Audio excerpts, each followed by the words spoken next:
Hello everyone, I hope that you are all nice and safe and looking after yourselves whilst we are currently going through the crisis due to the COVID-19. The intention of this video is to provide a way for my own students and for anybody else that wants to take part to continue to train and to have exercises to kind of do each day. This little series is going to focus on movements that we can do on the ground. And the intention is that each day we will build up a little bit so that your routine, even if you're starting and you've never done really anything in your own home before to kind of have a go at, will build each day, so it will get a little bit bigger, a little bit more complex, and hopefully it will mean that after a few days you'll have a basic workout and a basic routine that you can continue to develop, but really understand the proper meaning behind each of the movements. So what we're going to cover in this particular video is movements on the ground, which is what I regard as the most foundational level of progress and development in waza, or ground fighting. So as I talk about my students, I always see there as 7 essential stages in terms of development of understanding of waza, and the most foundational, the most basic one is you have to be able to move on the floor. You have to be able to not only assume positions to control your opponent, which is actually stage 2, but you have to be able to position and control your own body. This manifests itself in almost every single technique that we do. So what I'm going to share is some of the drills that we would typically do as part of our warm-up, and then develop and then build upon as we continue in regular techniques in the class. I'm also going to take a little bit of time to deal with, in sort of coming videos, some of the more complex movements in this drill. Now, first of all, just before we get started, when you're doing this drill, you will need a little bit of just flat space on the floor. I'm quite lucky that I've got mats, but you don't really need mats. You can do carpet or just grass in your garden. Just a little bit of open space should be enough for this. But you do want to make sure that the floor area is clear. Okay, so let's get started. So our starting position for this is shihogatame. Shihogatame means 4-point or 4-method hold, and what we want to do is have our elbows inside, tight to our knees, arms in, hips down and head forward. So the intent is not to let the hips and head ride forward, but you want to be nice and low. This is commonly called the turtle position. So this is our starting point. So the first movement we go for from here is left foot out. So we throw the left foot out into this position. Make sure the foot is flat and slightly towards the head. And obviously opposite of that is right foot out. Okay? So just notice these 2 positions on the side. So when I throw my foot out, it's flat and slightly forward towards my head. I keep my hips nice and low. I keep my elbow on the inside of my knee, my other elbow down, so I don't start to lift up. And my foot is flat, so I'm pushing the floor with this foot. Exactly the same when I do right foot out and then back in. Now I can do small variants of this where I can be flat-footed like I am now, or I can be ball of the foot depending on what it is I choose at a given moment. A couple of things just to point out with this basic movement is don't have your foot starting to go back away from you, because what that does, the bigger this angle becomes, the more vulnerable I am to falling into the forward direction. So I need to make sure that my foot, at the very least, is perpendicular, but ideally slightly forward so that my weight bear starts to act forward towards my opponent. So those are our first 2 movements. The next movement from left foot and right foot that we have is both feet back. So again, from shihogatame, we keep our head down. We're going to throw both feet out and back into a nice wide base.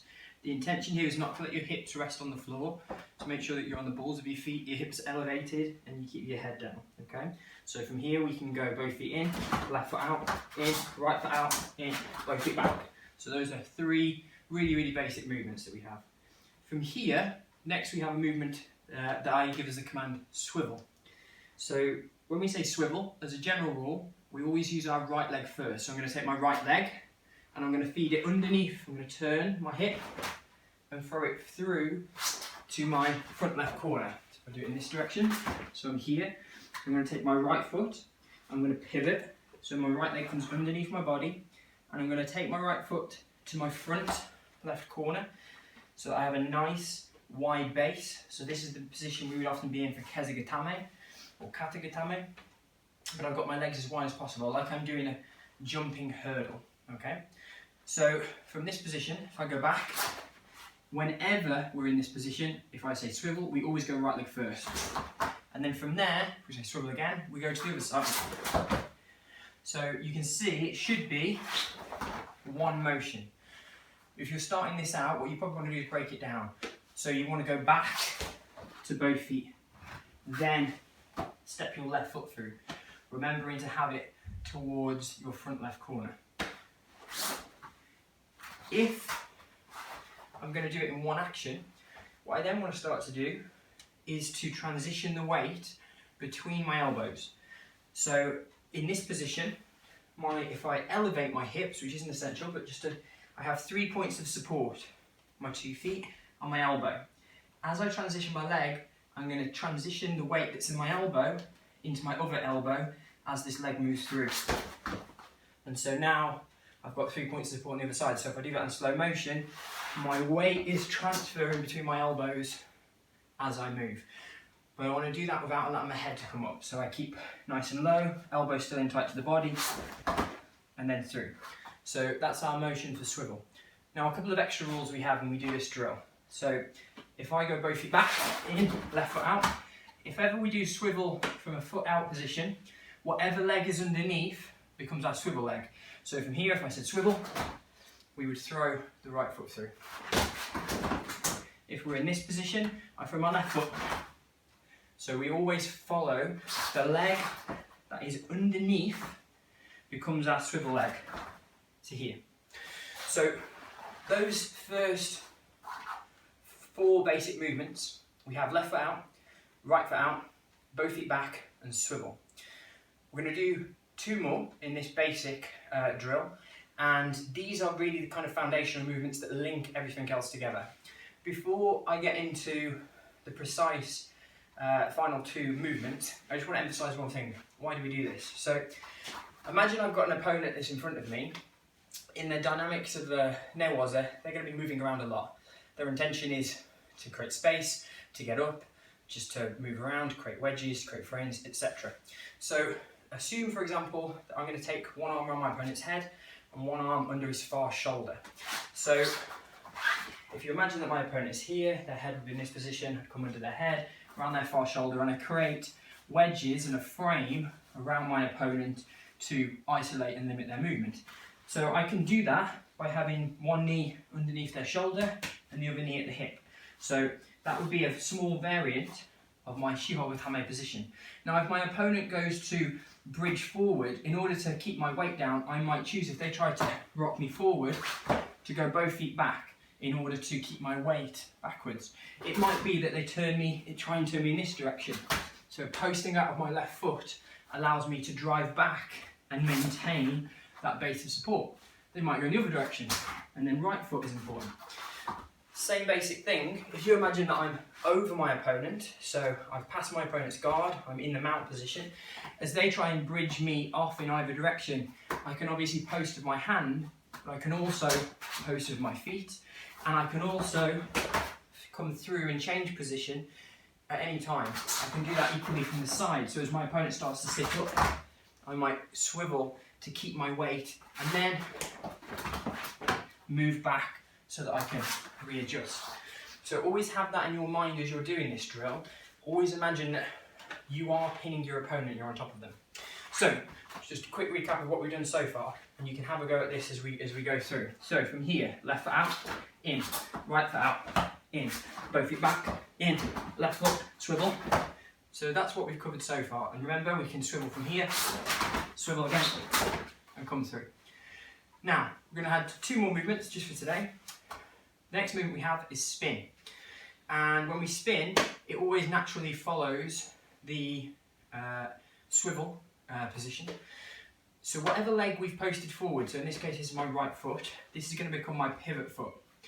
And the idea of this is quite often if I've got my opponent in a pin like kazugatame, and I want to be able to throw myself around into a north-south position to get above their head. So whatever leg I've posted, that's going to be my base of support, and I'm going to throw my other leg around. So I'm going to use the momentum of my leg as I throw it to spin the rest of my body. What I'm not going to do is bring it in too soon, okay? I'm going to keep my leg nice and out. I'm going to pivot on my elbow, and then I'm going to spin 180. So whenever we do the spin command, we always go from my head facing that way to in the opposite direction, 180 degrees. When we spin, but I keep my hips nice and low. Again, from the opposite direction. So both feet back, swivel, spin. And we come round. Both feet back, swivel, swivel, spin. Both feet back, swivel, spin. Okay? So we have that as a 180 degree movement that's really important. Another really important use of this is if you imagine I have my opponent, I pin round the head, I'm in a side control, I swivel to face down the body towards his legs, and I use the spin action to throw over so I can get into a mounted position and then carry on.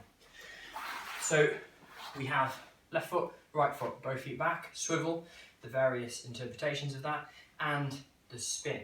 Last one we're going to cover today. So left foot out, swivel, is guard. Now spin throws this leg through and allows me to go 180. How do I get to a guard? Well, if we're fighting on the ground, my guard is my legs. So the guard command is to put us onto our back, okay? So from here, my elbow is my base of support. I'm going to take that away, and we simply fall into a guard position where my legs are my guard and then my elbows are part of my frames. A couple of things. Quite often, I will just insist that elbows are in tight in this position because the legs can be doing a myriad of things.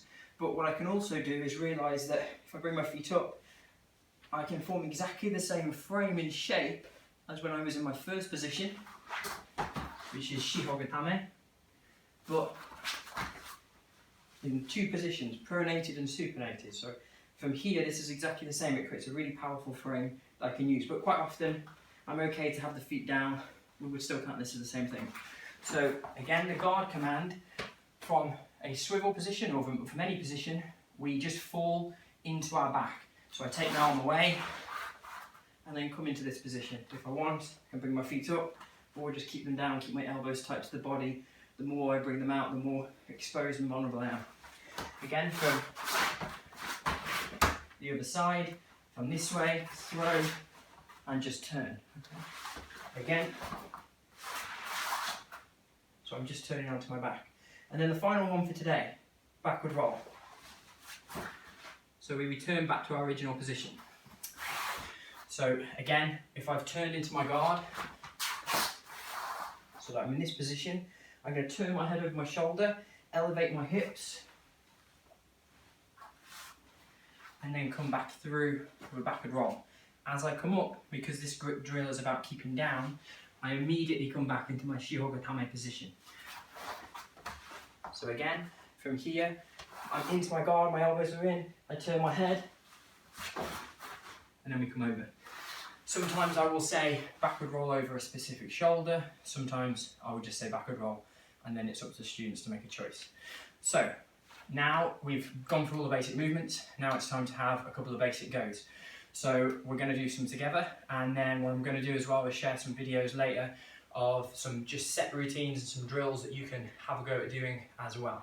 So let's go through these. So from this position, we're in shihogatame as a starting point.